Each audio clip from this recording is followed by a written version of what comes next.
کسی نے کہا ہے میرے والد صاحب کا انتقال ہو گیا ہے، کیا ہم ان کے نام کی قربانی کر سکتے ہیں؟ اس پر کیا طریقہ کار ہوگا؟ جی بالکل کر سکتے ہیں. نبی صلی اللہ علیہ وسلم نے 2 مینڈے ذبح کی، ایک اپنی طرف سے اور ایک امت کی طرف سے.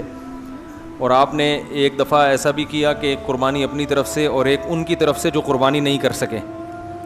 تو اس لیے پتہ چلتا ہے کہ قربانی کسی دوسرے کی طرف سے بھی کی جا سکتی ہے. تو آپ اپنے مرحوم والدین کے لیے کر سکتے ہیں، صرف ابا سے کر لیں، صرف اماں کے لیے کر لیں، دونوں کے لیے کر لیں، کوئی حرج نہیں ہے.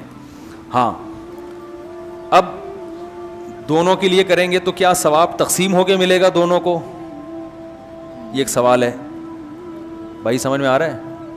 بھائی ایک بکرا، ایک دمبا یا گائے کا ایک حصہ آپ کے مرحوم والدین دونوں کے لیے کر لیا آپ نے، تو کیا آدھا آدھا دونوں کے لیے ہوگا یا دونوں کو پورا پورا ثواب ملے گا؟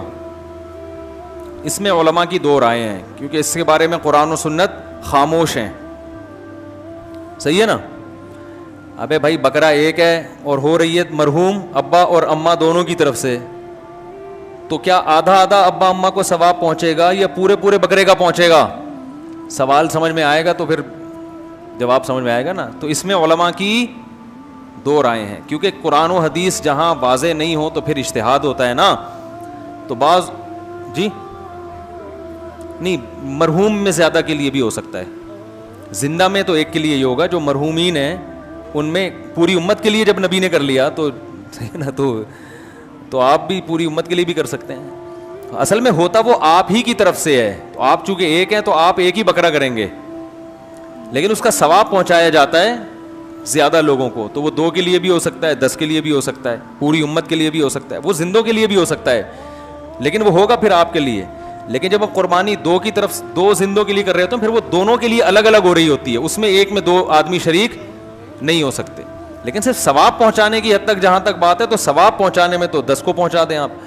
تو اب علماء کہتے ہیں کہ بعض علماء کہتے ہیں ڈیوائڈ ہو کے پہنچتا ہے، صحیح ہے نا، اور بعض کہتے ہیں نہیں پورا ثواب اس کو بھی ملے گا، پورا ثواب اس کو بھی. دونوں قول ہیں علماء کے.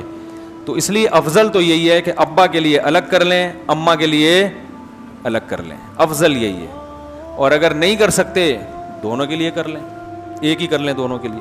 اللہ پہنچانا چاہے گا تو دونوں کو پورے پورے، اور پھر گوشت کھا لیں 2-4 دنوں کے اندر. کیونکہ وہ ایک آدمی نے خواب دیکھا کہ اس کا بکرا جو اس نے ذبح کیا تھا جنت میں ٹہل رہا ہے. 2 مہینے بعد خواب دیکھا، لیکن لنگڑا ہے. اس نے کہی تو میں نے پورا بکرا ذبح کیا تھا، لنگڑا کیوں ہے؟ تو فرشتے نے بولا کہ ابھی تک چانپیں فریج میں رکھی ہوئی ہیں تمہاری. اس کی جو چانپیں ہیں وہ چانپیں نہیں، چانپیں تو یہاں کی ہوتی ہیں نا، اس کے جو پائے ہیں نا وہ ابھی تک کہاں رکھے ہوئے ہیں؟